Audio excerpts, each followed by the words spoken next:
You are not lazy. It's just that your brain doesn't trust the reward. If you've been calling yourself lazy, pause.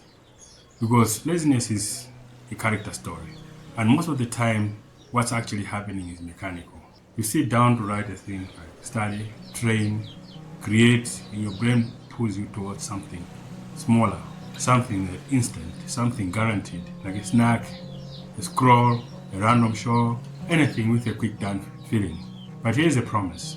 In the next few minutes, you will learn why effort collapses when the reward feels uncertain and how to rebuild momentum without forcing motivation.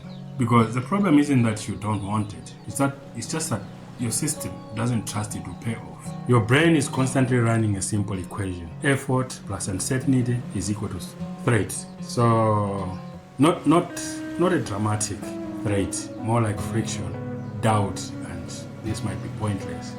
When a reward is delayed, vague, or dependent on other people, your nervous system treats the task like unstable ground and looks for a safer option, something with an immediate, reliable payoff. That is why you can work hard on things that give you instant feedback, like cleaning a room, organizing a shelf, playing a game level, replying to messages. You do something, you see a result, your brain gets proof.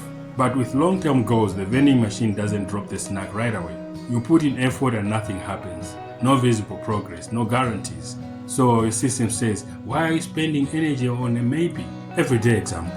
You open your laptop to work on an application, you stare at the first blank field. Your brain isn't confused, it's calculating risk. If I do this, will anything happen quite soon? When the answer is unclear, attention slips to something that can't disappoint you. Another example, you plan to start working out consistently. Day 1 feels fine. Day 3, soreness and no visible change. So your brain goes like, we paid, where is the reward? And when it can't find proof, it defaults to comfort. This is not willpower defect, it's a reward trust problem. So why does this loop stick around? Because your brain learns from outcomes.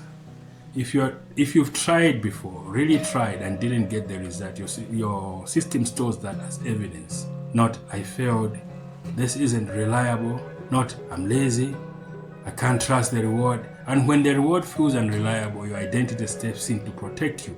If you don't fully engage, you can't fully lose.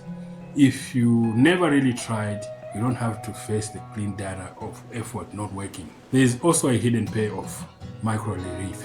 Avoiding the task immediately lowers your uncertainty. It gives your nervous system a quick drop in tension. So that's why you can feel calm after deciding I'll do it later, even though later becomes heavier. You're not choosing pain, you're choosing relief. And over time, your brain starts trusting the short-term rewards more than the long-term ones. Because the short-term ones always pay. Scroll pays, snacking pays, sleeping in pays, even stress pays, because it feels like doing something without having to risk action. This is a conditioning loop, not a moral problem. And now here's a shift. You don't fix it by demanding motivation. You fix it by creating proof, fast, consistent, and under your control. This is the immediate proof method. Rule name, the output rule. If the reward is uncertain, shrink the output until the proof is guaranteed.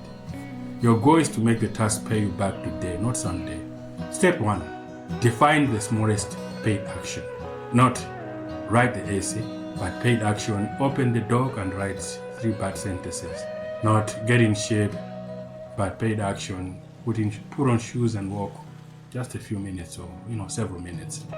The point is not the workout. The point is evidence I started or I start. Step number 2. Make progress visible. Your brain trusts what it can see. Use a simple tracker like a calendar, a checklist, a notebook line. Not for statics, but for credibility. You're building a pile of receipts. Step number 3. Close the loop the same day. Before you stop, create a clean step, the next step. Leave the tab open, write the next sentence starter, set the close out if you're going to work out. Reduce friction so tomorrow doesn't feel like a cliff. Now step number 4, swap outcome goals for exposure goals. Outcome goals are like maybe, but exposure goals are certain. I'll apply and get accepted is uncertain. I'll submit an application by 4 p.m. today is controllable. Not prove you are talented, prove you can show up. Step number 5, Reward the behavior, not the fantasy. Don't reward yourself for planning, reward yourself for output. A small treat, a break, you walk after the action. You are teaching your system effort leads to relief. Now, use this self-check mini framework whenever you're still asking, what reward am I expecting? What proof can I create in 10 minutes?